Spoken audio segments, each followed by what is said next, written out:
Hey guys. Welcome to Couple. Please like and subscribe if you like this video. Though he'd probably take issue with the suggestion that he represents anything more than being an exceptionally talented stand-up comic, Burr's success is a rebuke to the idea that comedy should heed any rules but the big one, be funny.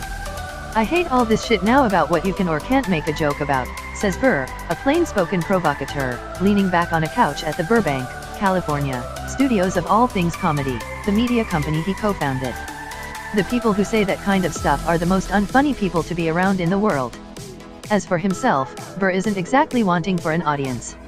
His expertly crafted stand-up he's almost always on tour has earned him arena headliner status, his Monday morning podcast is a hit, and his Netflix animated sitcom F is for Family is a critical favorite set to return for a third season this fall. There's just this thing I have, Burr says, that if I see a bunch of people thinking one way, I just gotta go at 'em. I don't know what it is. I just gotta do it.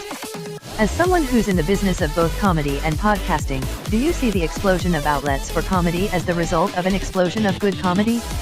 How many of these podcasts are justifying themselves in terms of quality? Well, back in the day there were probably too few opportunities for comedians, and now, yeah, you could argue that there are too many. But the situation now is better because the performers have so much more control about what they put out. It's mostly up to the comedian. If you sink, you know it was you. So it's a meritocracy? There's always going to be the thing where something simple he got kicked in the balls will have a zillion fucking hits. And then there'll be the people who are into comedy who are saying, no, this is the guy you need to listen to.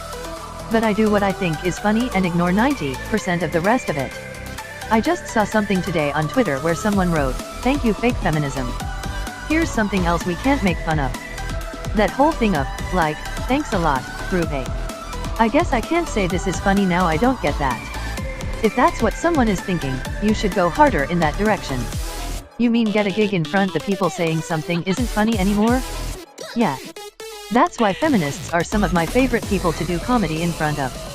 It's so easy. They're so fucking sensitive. They take themselves so seriously that you can't be absurd enough, they still act like you're presenting legislation.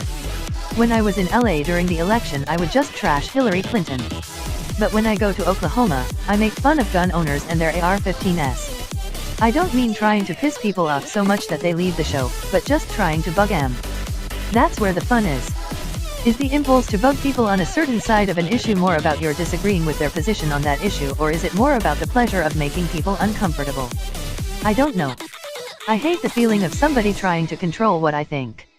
It's claustrophobic. And in the part of the world that I grew up in, if you see a bunch of people excited about something you have to make fun of it. That's an asshole thing to do off stage, but on stage it's funny.